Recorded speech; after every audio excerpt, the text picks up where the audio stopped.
Hi, my name is Jules, and these are the 25 things I've learned in 25 years. Hi, welcome to Vegan Quirks, where we talk about veganism, minimalism, environmentalism, animal welfare, and more. I just turned 25, so I guess that's what this video is about. Listicles are super popular, and I've seen a million videos like this for all sorts of different ages, but mine this time around the sun. That's what it is, right? A year is around the sun, yes. This time around, I'm 25. And while I think that these lists are complicated and also often super repetitive, and I'm not saying mine is exempt from that, I thought it would be fun to do something like this and take the time to reflect on oneself. And I feel like that's probably why these videos are good, not because they are all super unique or telling. I've watched a lot of videos like this and I feel like I learn a lot of the same things, but I think they're like really a very good self-reflection practice. And so I've made myself a list that I'm going to talk about the 25 things that I've learned in 25 years and briefly discuss all of them. If you've been here before, you know that I talk a lot. And so in order to have this video not be an hour long or however long it ends up trying to be, I've split this stuff up, kind of, and so I'm gonna like make a part 1 and part 2. Disclaimer, I tried to be positive with some of these things, but some of these things are not particularly positive. They're things that I also maybe more heavily learned over the course of the last 5 years of my life rather than over the course of the first 20 and particularly probably the first 15. And while I think it's valuable to have learned all of these lessons, that also doesn't mean I'm implementing any of them perfectly, because I certainly have a couple things on this list that are more of awareness items that I have yet to work on to the extent that I would hope, and I'm still working on now. Also, another note, these are super personal things for some of them. Some of them are very general and probably could be utilized for lots of people, but there are a lot of these things that are really more about like my personal self-growth and interests, and so a lot of them just won't apply to you, or maybe they will, and that's okay too. Without further ado, here are the 25 things I've learned in 25 years. We are going to start out with a classic, which is like and love yourself. This is a lesson I am still learning every day and still working on, but something that I'd say in my youth, probably starting from quite young through teenage years for sure, and still well into my 20s was difficult for me. So learning to love myself has been a real long journey. But I think that it's something that I now value in a way that I didn't always. What we think about when we address the idea of self-love and things like that is that, of course, everyone knows that you should love yourself, you just have to do it. And I don't think that's true. I think that growing up, I almost reveled in like the idea of hating myself and hating other people, and I was super hard on myself, and I thought that that was how I was supposed to be because it's how I was, and it's not true. And so learning that like I should love myself and that's something I should strive for, it actually was tough for me.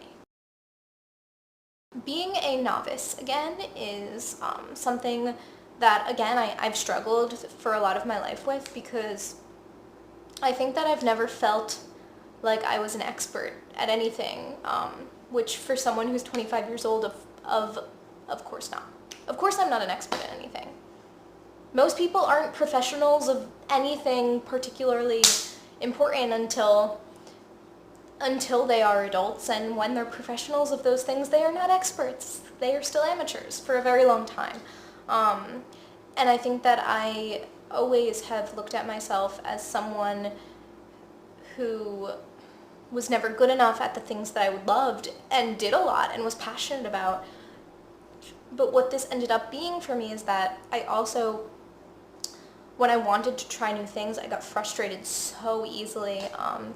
and I had so much trouble allowing myself to be new. This is something that definitely was a habit I broke in college. I started doing not lots of new things in college, actually. I was the type of person that did not find myself quite as active as I should have been, and probably missed out on many opportunities.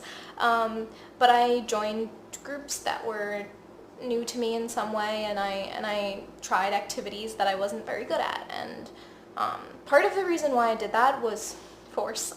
I have been a dancer most of my life, and at my school, the dance genres that I was accustomed to and excited about, I wasn't good enough. I didn't get into any of those groups, and so for me to have dance in my life, it was important for me to find new types of dance, and for me to just have movement in my life, it was important to find new things. So I joined a dance team in a style that I wasn't familiar with. I joined a rock climbing team, and I just like allowed myself to be new at something, and it was at times very, very hard, but also like you'll never become good at something if you're not accepting of being bad at it. And it also helps you in the things you're already good at, because now I've been trying to go back to dancing a lot more, which is something that I stopped doing for a long time, and going into a ballet class and like not being great has felt better than I think I ever thought it could. Yeah, this whole concept of like being a novice at something is, I think, hard for most adults. Like, it's something that we tell ourselves we're supposed to get past after, after adolescence. You become no longer in the state of life where you have to be a novice. And I think that's bullshit. And I'm going to try to keep being a novice at things for as long as possible.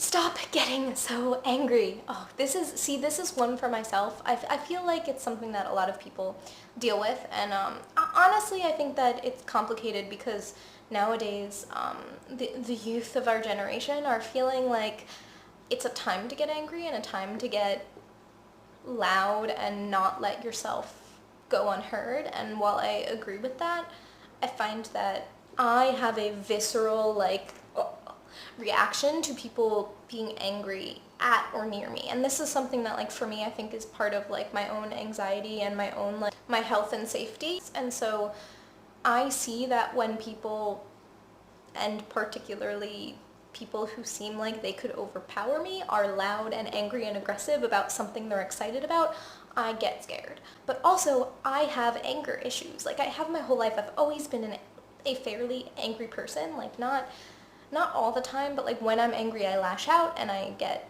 defensive, and I have trouble calming myself, and I hold grudges. Like, I don't have a beautiful temper. And so one of the things I've had to learn is that if I try to think about whether that anger is justified, it's almost always not. Make your space your own. Now this one, I've moved around an amount over the course of the last couple of years, but not as much as some people. But it's something I plan to do more of in the future. I certainly don't plan to live here for the rest of my life. And that is one thing that I've found really interesting, is that I've learned to find comfort in my personal spaces very quickly. And it doesn't take a lot, and you have to learn how to do that and make spaces your own and find what comfort things you have. But once you do, it becomes so much easier to like feel good in the place you are, and like come home at night and feel comfortable. And if you work from home, which right now a good amount of my work that I'm doing is from home, it's just lovely. Develop routines even if you don't keep them. I think that my life has gotten a lot better since I've tried to be like more strict with the routines that I actually hold. For example, just my morning routine of like literally just the breakfast that I eat. It's not the same every single day, but like I have like coffee and a small breakfast and start doing work in the morning, and like I walk my dog in the morning, and you know, my shower and nightly routine I try to keep pretty consistent, and just having those things, like the way that I plan has consistency, and even if my routines aren't perfect, which like they change a lot, they change frequently. For a while I was like reading first thing every morning, and I'm not doing that right now for a lot of reasons, part of which is that I don't have time because my job starts very early in the morning, but also because when I first wake up I need to take Bella out, and so it can't be the first thing that I do, but once I take her out I already have stuff to do once I get back most days. So that being said, routines are not easy to keep sometimes, and they change and they're fluid, but like having a routine to go back to means that after like a stressful day or week, where you lose those routines, you have like an idea of where to start from, and I think that is super important. Isolation is easy, but not always good. This one, you know what? I've always considered myself an introvert, and I still consider myself an introvert.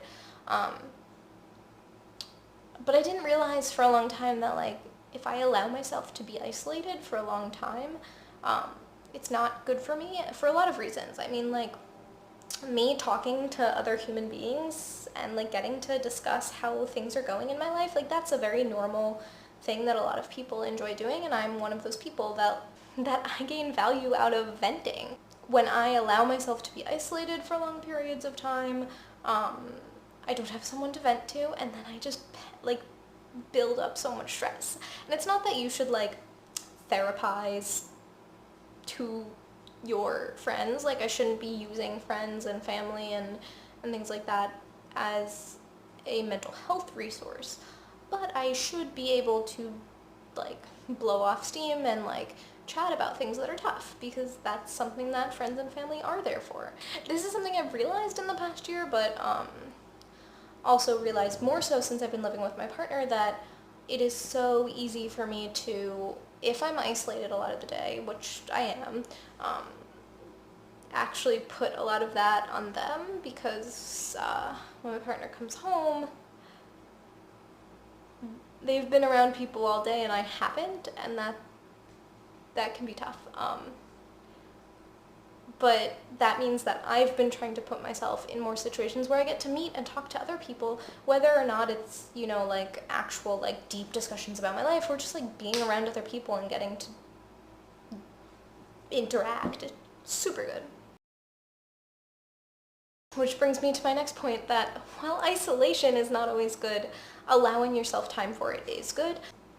A lot of people talk about like self-care and like spa days for yourself, and like also just like isolating yourself to like watch Netflix all day, and all of those things can be great, but I think that the reason why taking time for myself is something I had to learn so much is because I am a workaholic in denial. I think that's what it is. I don't work all the time. Do not get me wrong. I spend a lot of time not doing anything. I spend a lot of time watching YouTube videos, Netflix, like, definitely. But I also am, when I get invested in something, or when I do have lots of things to do, I spend all day worrying about them and all day working on them, and like I procrastinate on them, but I never let my brain turn off. And that's something that's really been tough to manage, that like I just won't let myself shut off.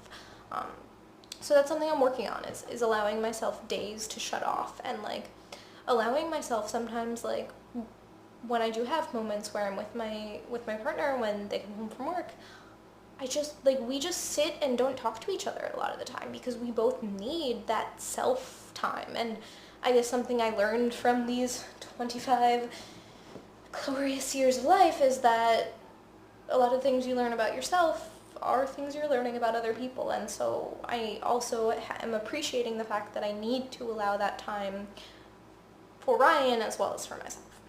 Okay, so real talk, reason why I'm in a new outfit. I've been having a lot of storage issues with my phone, which is the thing I film these with, and so in the middle of filming my last video, I got stopped by that and had spent 2 or more hours trying to figure out why there was like phantom storage going on in my phone, and I think I figured some of it out, and now have a lot more leftover space than I have in a very long time, and hopefully can film the rest of this video. But I'm not gonna lie, that was several days ago, and this is the first time I've had time to film since, and I thought about like putting the same shirt back on and pretending nothing ever happened, but So now I'm going to be getting back. So on to minimalism. I was definitely someone that like had too much stuff growing up, and now I realize like I have too much stuff and all my stuff overwhelms me, and like making fewer decisions in my everyday life based on the amount of stuff I have is good for me. This is something I realized in college, but even till now is like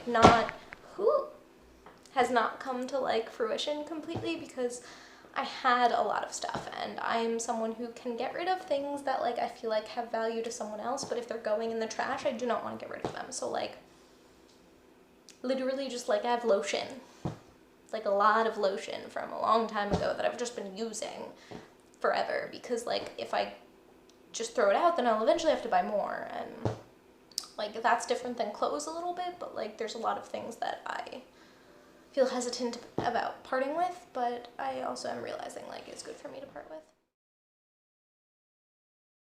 Be yourself. Oh my god, telling myself to be myself is something I really learned in high school, honestly, because I spent all of elementary and middle school and the beginning of high school just like not really getting along with people and not having friends and being awkward, and like I had a couple friends, but like there were so many people that just hated me or like were mean to me and like not like super hardcore bullied me, but like I didn't have good relationships with a lot of people.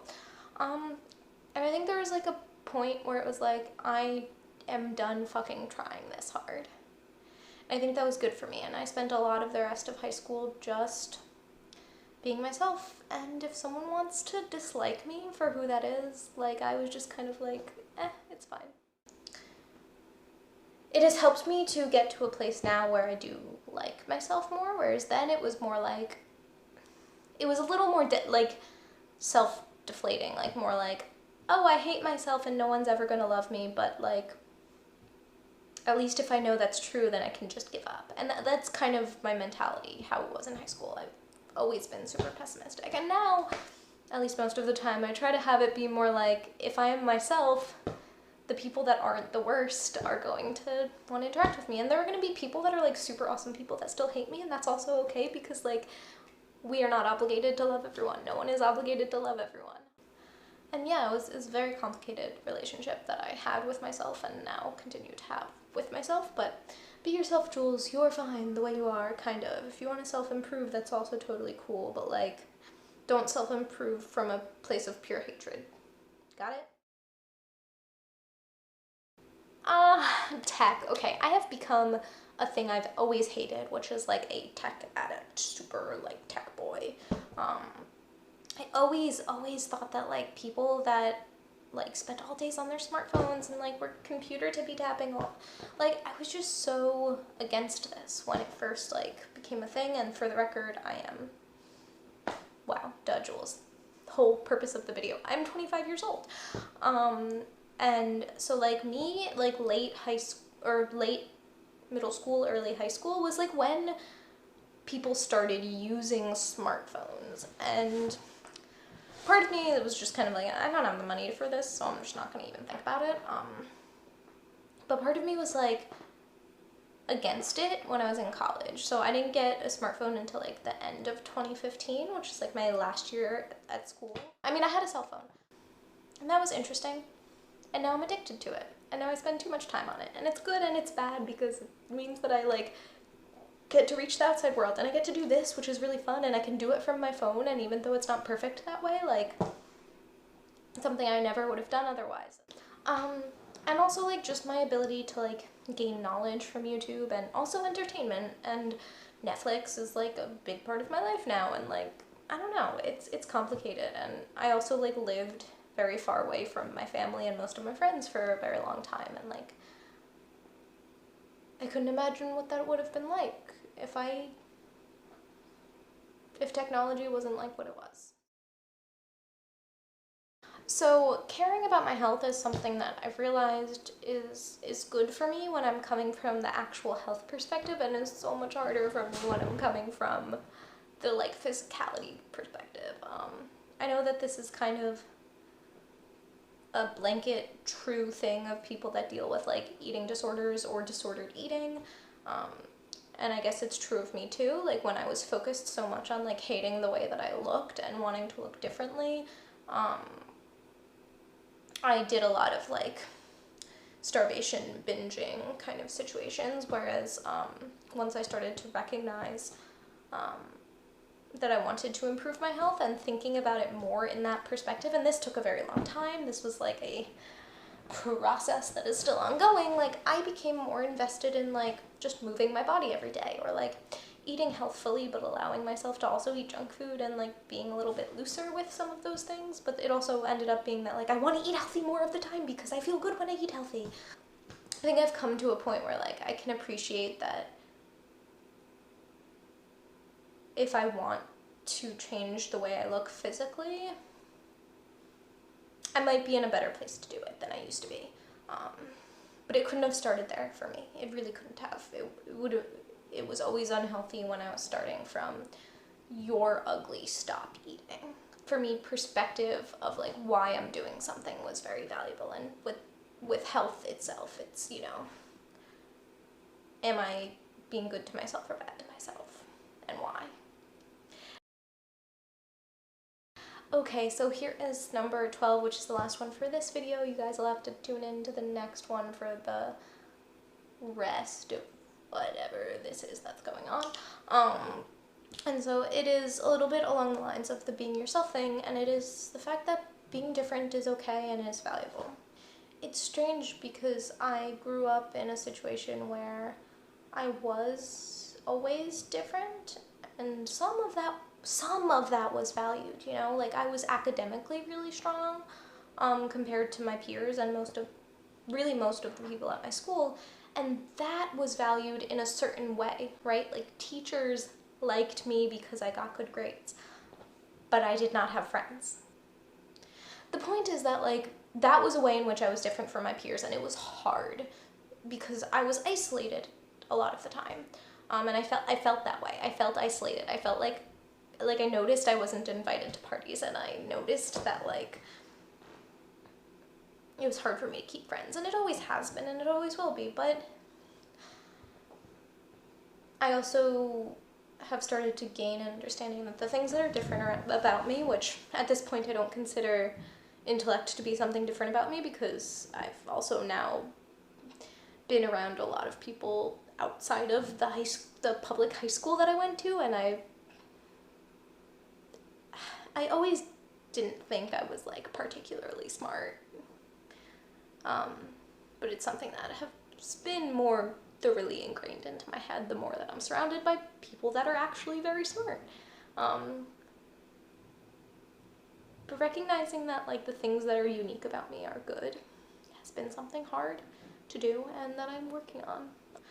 So, thank you for watching part 1 of the 25 things I have learned in 25 years of being on this earth as an alive human. Okay, thank you guys for watching. I will see you next time. Bye.